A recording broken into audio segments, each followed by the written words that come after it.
Pajangan billboard sepanjang jalan selama 2 bulan ini menghiasi pemandangan keindahan sebuah wilayah. Terasa ada tambahan sambal yang kepedesan. Waktu 1-2 gambar berada di sebuah wilayah sih kayaknya oke-oke aja. Tetapi ketika ribuan gambar berwajah tokoh warna merah dan kuning di mana-mana sepanjang jalan, kok jadi pedes mata ngelihat jadinya. Billboard merah dan kuning bertebaran dan yang pastinya warna merah yang lebih banyak. Bagi pakar komunikasi publik, kita paham. Mereka ditugaskan memperkenalkan jago mereka ke publik. Pertama, memperkenalkannya dulu. Baru setelah itu dibangun citranya. Itu tahap nomor berikutnya. Begini deh, biar masyarakat paham bagaimana cara membuat otak Anda diubah belief systemnya, semua itu ada ilmunya. Awalnya Anda mungkin tidak kenal dengan orang yang dipajang itu.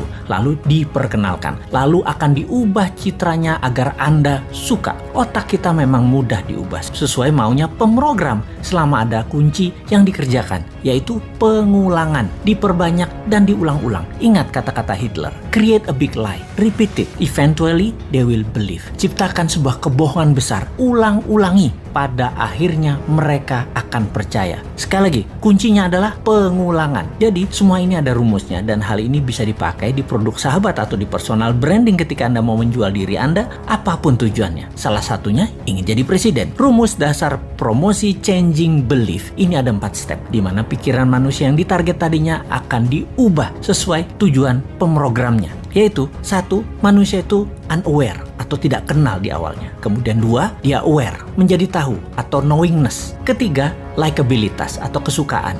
Keempat, trust atau percaya. Catatan penting, trust adalah kunci pemilih akan mencoblos dan inilah hasil akhir yang ditarget. Kembali ke cara jualan, billboard bisa sekali membuat level 1 ke level 2 dan itu mudah, no issue. Seninya adalah dari nomor 2 ke nomor 3. Membuat orang tahu tadi menjadi suka. Ini nggak gampang karena perlu pengulangan. Suka itu masalah image, citra diri, dan di sini tim kampanye akan membuat sebuah program berikutnya. Setelah suka, bukan berarti langsung dipilih, namun ketika trust didapat atau kepercayaan didapat, barulah orang memilihnya. Sekali lagi, inilah yang jadi hasil akhir di mana otak Anda yang ditarget itu harus percaya. Dapat kita lihat sekarang, semua yang memajang dirinya agar menjadi terkenal atau knowingness-nya tinggi, bisakah dibarengi dengan tingginya nilai kesukaan? Bagaimana caranya? Kita lihat cara kerja tim kampanye yang akan memframing masyarakat. Rasanya sulit kalau hanya pakai narasi, harus pakai karya. Kalau prestasi dengan award atau penghargaan itu sudah kuno, dapat gelar ini itu juga itu cara lama. Sulit menaikkan kesukaan dengan cara-cara seperti itu sekarang. Anak generasi IG dan generasi TikTok nggak bisa dengan cara itu. Beda mereka itu. Tapi bener deh, saya menduga dulu alias beberapa tahun yang lalu bahwa di tahun 2024 nanti orang yang menang di dunia digital atau di dunia maya peluangnya besar untuk dikenal dan disukai. Namun fakta menarik. Karena ekonomi tidak tumbuh seperti janji kampanye, maka dunia maya hanya bisa mencapai 80%